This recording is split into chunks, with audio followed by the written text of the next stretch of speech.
Hey, this is Aaron from AaronOnAutos.com, and today we're looking at a Honda CR-V with the hybrid powertrain in the touring package. Check it out. Hey, it's Aaron from AaronOnAutos.com, and today's review is brought to you by the Gary Sinise Foundation. Click the link below and donate. So, this particular one is in Sonic Gray. That's the name of this color. Almost looks like a baby blue, but not quite. A little bit of gray in there, so you can see it. I like it. I like this color because it kind of brings out this blue that designates this as a hybrid. So the hybrid model here has a 4-cylinder engine. That little engine is kind of down-tuned. It's an Atkinson cycle with a hybrid everything else, right? So it's running with it's still all-wheel drive. So this Honda, even with the hybrid, this is still all-wheel drive, and it's running the motor through the transmission in order to create that hybrid powertrain, do the brake regeneration, all of that stuff. Fuel economy rating in this is 38 miles to the gallon. That's the combined rating. On the highway, it's 34. And you expect a little more in the city. My experience so far has been the highway number is pretty close to reality.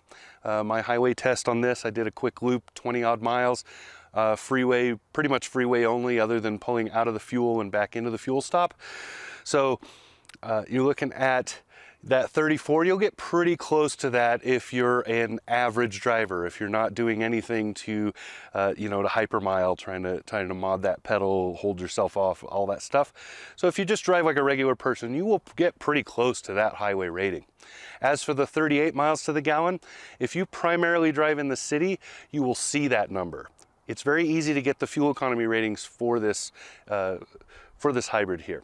So, nicely done vehicle. Otherwise, it is all CR-V. Huge interior, big cargo area, lots of space and seating, nicely laid out.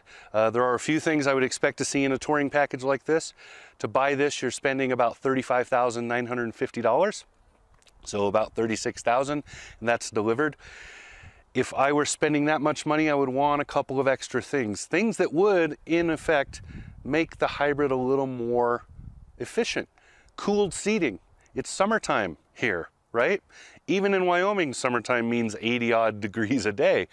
I really would like to see cooled seats. That would cut down on your use of AC. That would help. Also, just the adaptive cruise works really well.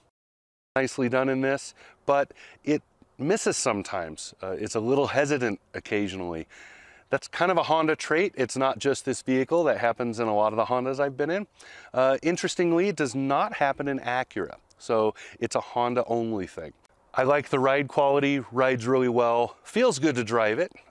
It's not too, not weak. You know, you think of a hybrid, you think maybe it's weak. This is not weak at all. Drives really well. It's powered just right for the vehicle. It's not fast, but it's not slow. So it still feels like a Honda to drive it.